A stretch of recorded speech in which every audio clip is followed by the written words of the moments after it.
Hello అండి. నెయ్యి దీపాలు బయట నుంచి కొనుక్కొస్తుంటాం కదండీ! చాలా తక్కువ సమయంలో ఈజీగా ఇంట్లోనే ఎలా తయారు చేసుకోవచ్చో చూపిస్తాను. ఒక దీపం మట్టి దీపం అయితే తీసుకున్నానండి. అది ఓల్డ్ కాబట్టి నీట్‌గా వాష్ చేసేసుకున్నాను. అలాగే అందులో ఒక కాటన్ ఒత్తయితే పెట్టేసుకొని, ఇది నెయ్యి వేస్తున్నాను కదా! అది ఇంట్లోనే తయారు చేసుకున్న నెయ్యండి. అలా వేసేసుకొని ఒక 2 దీపాలు నాకు ప్రెజెంట్ కావాల్సి ఉంది. సో, 2 దీపాలు మాత్రమే తయారు చేసుకుంటున్నాను. ఆ రెండిట్లో వేసేసుకొని ఫ్రిడ్జ్‌లో పెట్టేసుకున్నామంటే 15-20 మినిట్స్ దీపాలైతే రెడీ అయిపోతాయండి ఈజీగా. బయట నుంచి కొనుక్కోవాల్సిన అవసరం కూడా లేదు. ఒక 15-20 మినిట్స్ టైం మాత్రమే పడుతుంది అవి రెడీ అవ్వడానికి కూడా. అలాగే మనం పండగ రోజు కలశంలో టెంకాయ అయితే పెడుతూ ఉంటాం కదండీ! ఆ టెంకాయకి ఎన్నిసార్లు పూలు పెట్టినా పడిపోతూ ఉంటాయి. అలా కాకుండా ఈసారి ఇలా ట్రై చేయండి. ఒక రబ్బర్ బ్యాండ్ తీసుకోండి, అది ఏదైనా కావచ్చు. ఇక్కడ నేను క్యాష్‌కి ఏస్తాం కదా! అలాంటి రబ్బర్ బ్యాండ్ అయితే తీసుకొని వేసేస్తున్నాను. టైట్‌గా వేసుకోండి, లూజ్‌గా అయితే పూలు పడిపోతాయి. టైట్‌గా వేసేసుకొని ఇలా పూలైతే పెట్టేసుకోవచ్చండి ఈజీగా. చూడ్డానికి కూడా చాలా బాగుంటుంది. టాప్‌లో కావాలంటే డబల్ టేప్ ఉంటుంది కదండీ! అది పెట్టేసి ఒక ఫ్లవర్ స్టిక్ చేసుకున్నామంటే చూడ్డానికి కూడా చాలా బాగుంటుంది. పూలు కూడా పడిపోకుండా ఉంటాయి. అలాగే దీపాలకు కూడా మనం పూలు ఎంత చుట్టినా కూడా అసలు ఉండవండి, ఊడిపోతూ ఉంటాయి. అలాగే దీపాలని ఒట్టి దీపాలు అయితే పెట్టకూడదు. మనం అక్షింతలు లేదా పసుపు కుంకుమ లేదా ఫ్లవర్స్ అయినా వేసి పెట్టాలి. సో, ఫ్లవర్స్ పెట్టినా పడిపోతూ ఉంటాయి కాబట్టి ఇలా రబ్బర్ బ్యాండ్ అయితే ఒకటి వేసేసుకొని అందులో గుచ్చేసుకున్నామంటే ఈజీగా ఉంటాయండి పడిపోకుండా. చూడడానికి కూడా చాలా బాగుంటుంది. చూడండి, నేను అక్కడ ఫ్లవర్స్ అయితే ఎంత ఈజీగా పెట్టేశాను. అలా చుట్టూ పెట్టేసుకున్నామంటే చూడడానికి కూడా చాలా బాగుంటుంది. అలాగే ఫొటోస్ కండి, ఫొటోస్ మనం సపోర్ట్ ఏమీ లేదు పెట్టడానికి.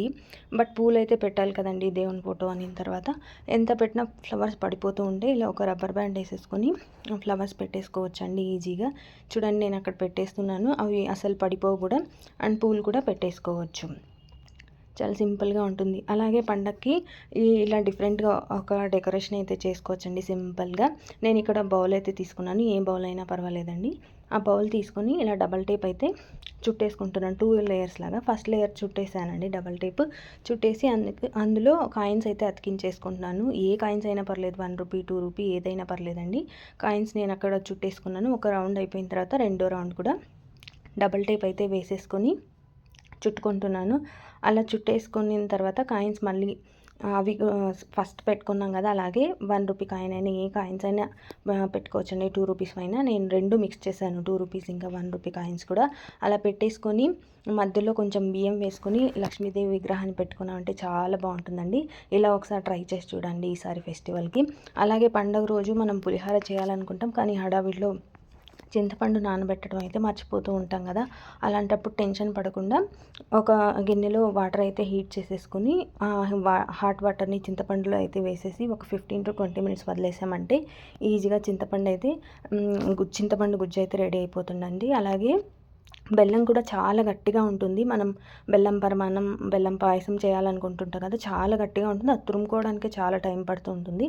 అలాంటప్పుడు ఒక గిన్నె తీసుకొని అందులో సాల్ట్ లేదా స్టోన్స్ లేదా ఏదైనా ఒక స్టాండ్ పెట్టేసి ఒక ప్లేట్లో బెల్లం పెట్టేసుకొని ఒక 15 మినిట్స్ అలా స్టవ్ మీద సిమ్లో పెట్టేసుకున్నామంటే చాలండి.